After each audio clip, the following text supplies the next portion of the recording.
The entire venue looked like it had been built for a diplomatic experiment rather than a wedding. Floating lights hovered in slow rhythmic patterns across the ceiling, adjusting their brightness based on emotional readings from the guests.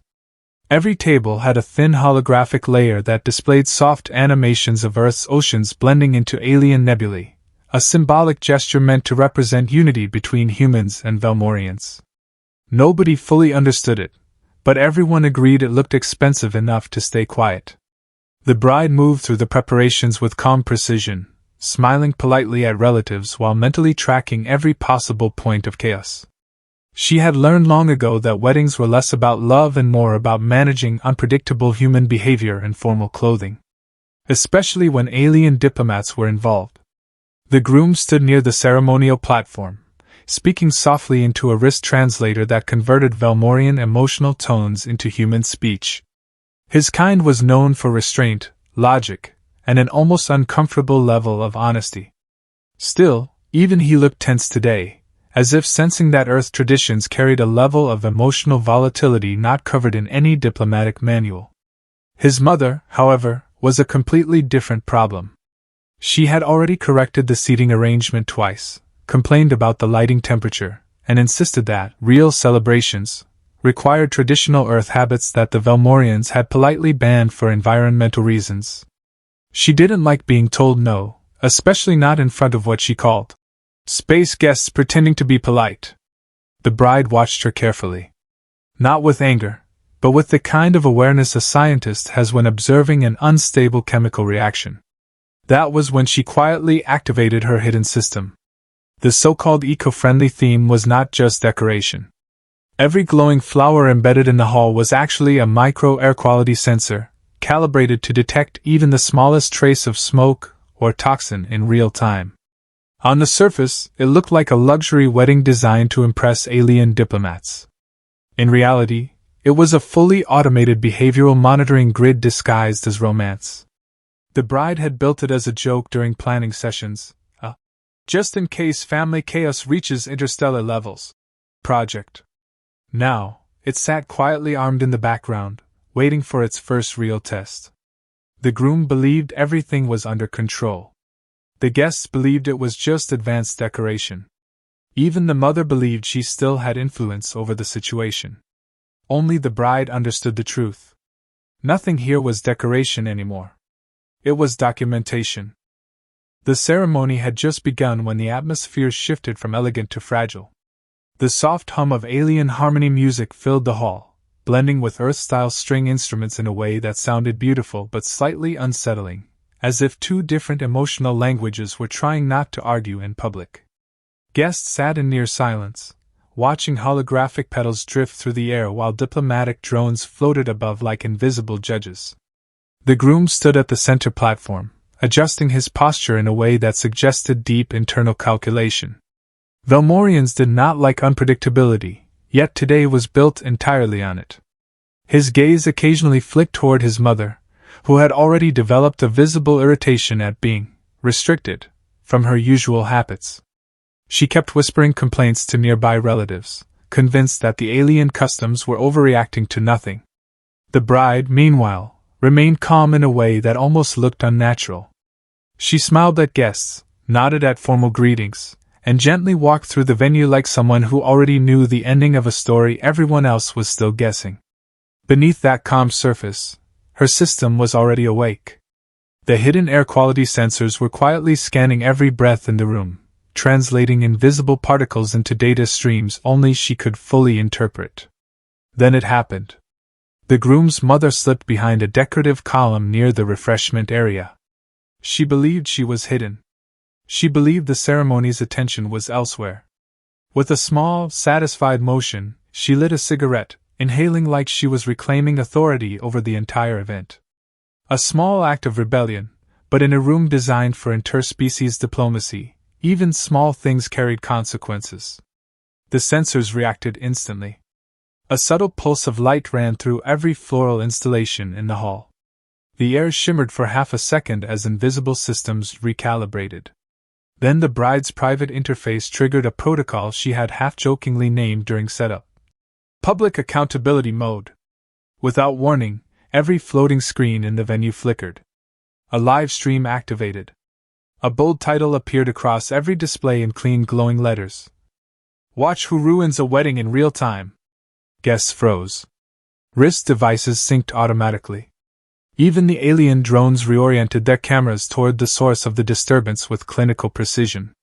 Within seconds, the entire ceremony was no longer private. It was broadcasted. The groom turned sharply, confusion breaking through his composed expression. His mother realized too late that the room was watching her. Panic and anger collided in her face as she tried to extinguish the cigarette, but the damage was already done. And right at that exact moment, the bride stepped forward. She did not shout. She did not rush. She simply approached with a polite expression and asked, in a calm voice, for the smoking to stop immediately for everyone's safety. That was when everything broke. The groom, overwhelmed by the sudden public exposure, the alien diplomatic pressure, and his mother's visible humiliation, misread the situation in a surge of emotional overload. In one uncontrolled motion, driven by instinct rather than logic, he raised his hand and slapped the bride across the face. The sound echoed louder than the music, louder than the drones, louder than the collective silence that followed. Everything stopped. No one moved. Even the holographic petals seemed to hesitate mid-air. The bride slowly turned her head back, still expressionless, then smiled. And the live stream kept recording every second of it in perfect clarity. For a few seconds after the slap, the entire wedding hall behaved like it had lost its instructions. Humans stood frozen mid-breath, Velmorian diplomats stopped their subtle emotional scanning gestures, and even the hovering drones held position as if waiting for reality to confirm what had just happened. Then the system reacted. The live stream didn't pause. It didn't glitch. It stabilized. Every floating screen in the venue zoomed in automatically, locking onto the groom's face as the primary subject of interest. The AI had identified the most emotionally significant anomaly, and framed it with ruthless precision.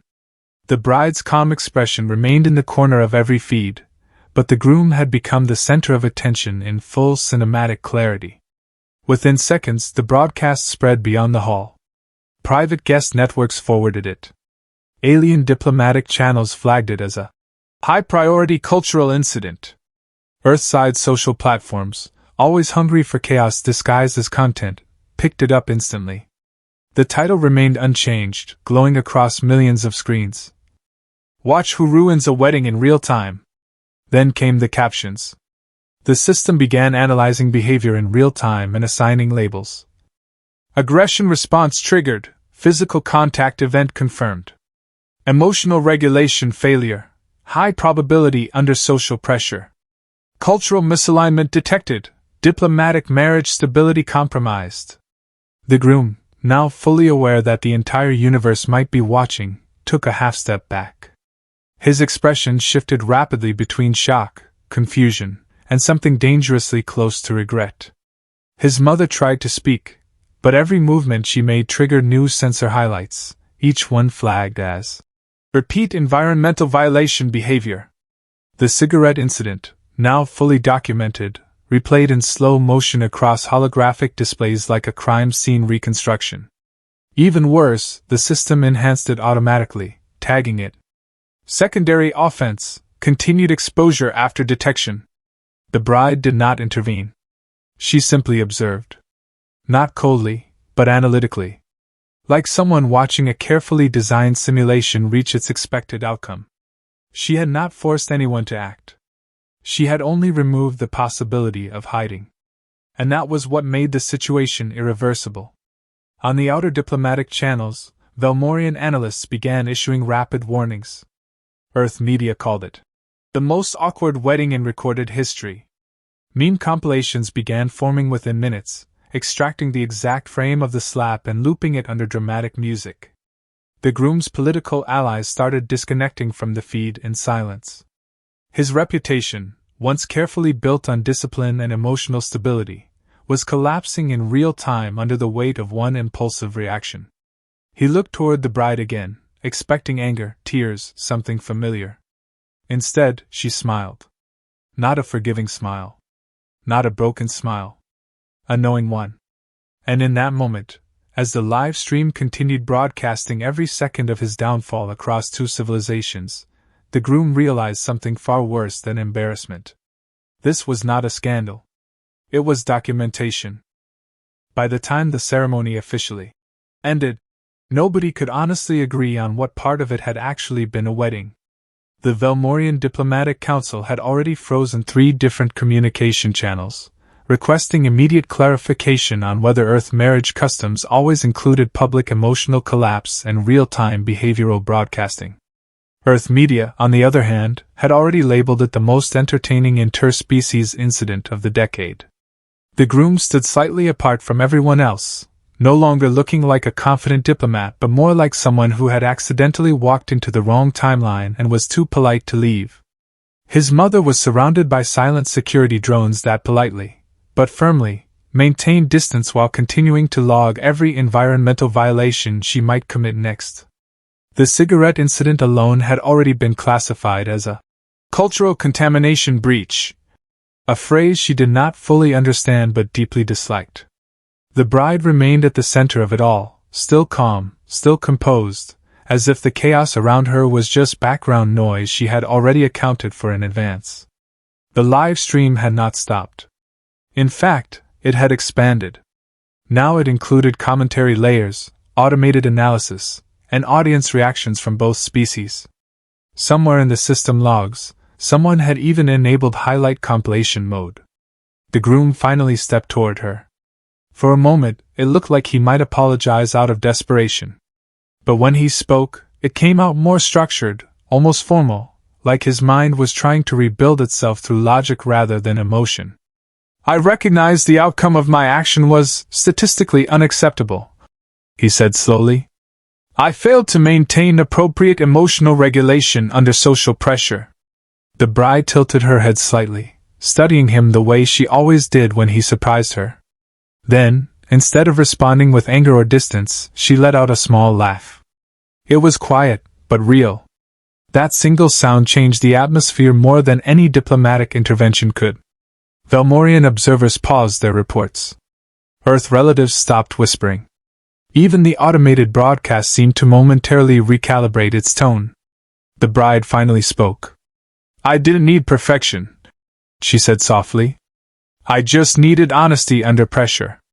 That was when the groom understood something unexpected. This entire situation had not been designed to destroy him. It had been designed to reveal him. Every sensor, every hidden system, every public broadcast was not punishment, it was exposure. And somehow, in the middle of interstellar embarrassment, he realized he was still standing in the same place he had started, next to her. The Velmorian Council, after reviewing the full recording, issued a surprising verdict. Instead of termination of the marriage contract, they classified the event as a high-intensity adaptive bonding scenario. In simpler terms, they found the chaos educational. His mother, however, was not included in any positive classification. She was formally restricted from attending any future interspecies events involving breathable atmospheres and emotional instability thresholds. She responded by loudly declaring the entire universe overly sensitive, which immediately triggered another compliance alert. As the hall slowly emptied, the bride and groom remained for a moment longer under the fading glow of floating lights. The live stream, still unknowingly active, captured one final exchange. He looked at her again, quieter this time. "So, was any of this real?" She smiled, not as a trap, not as a joke, but as a conclusion. "More real than anything that tries to hide itself." And somewhere in the system, the final status update appeared. "Wedding event complete. Stability achieved through controlled chaos."